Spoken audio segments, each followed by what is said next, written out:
Back to Hardball. We're on the campaign tour for the University of Louisville right now. Tea Party-backed Senate candidate Tim Buck of Colorado is getting heat today for his comments about homosexuality during yesterday's Meet the Press. In his debate with Michael Bennett, he said some interesting things. Let's listen to that debate on MSNBC. Do you believe that being gay is a choice? I do. And based on what? Based on what? Yeah, well, you believe that. I guess you can choose who your partner is. You don't think it's something that determined at birth?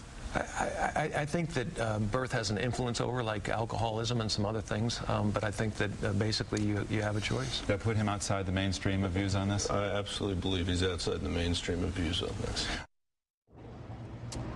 Nicole Kersting here with the Lambda Law Caucus here on campus, and Congressman John Yarmuth, you represent this area.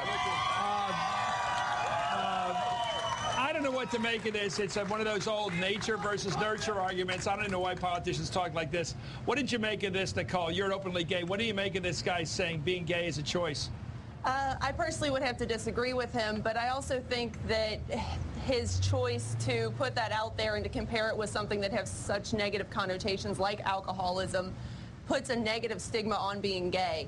Whether it is biological or whether it is a choice, I feel that putting it in the same realm as alcoholism or a sin or a moral wrong just puts a stereotype out there that continues to hold people down. What do you think, Congressman? I mean, it's an odd conversation because I'm not sure it matters in the end at what age. People have told me they've known they were gay from a very young age. Other people have told me it took them a while to learn it. Yeah. I mean, I don't know. Well, I don't know. People struggle with their sexual identity for a long time, but I have an opponent who actually compared it to obesity the other night in the debate. You know, and there's so much lack of understanding of this. I don't know why they think that they need to gin up the culture wars as part of this campaign. You know, I think. Why do you think, Nicole, they keep political leaders keep going back to the same old issues like same-sex and don't ask, don't tell? They seem to enjoy the issues. I think it's a polarizing issue and that people are drawing at any straws they can to gain grounds in a political system. But I think that we continue to see over and over that the comments are made without any merit. That when he was asked why he believed that, he said, because you can choose your partner. He has no scientific backing for it, no reasoning other than that's how he thinks. In other words, he could choose to be gay at any moment now. He could. He could just like that say, you know, he could be an alcoholic. I liked Pepsi for all those years, but now I like Coke. Just like that. Exactly. He seems to think that it's that way. Like I said, I personally disagree. I know many of my friends and fellow members of the LGBT community disagree with him.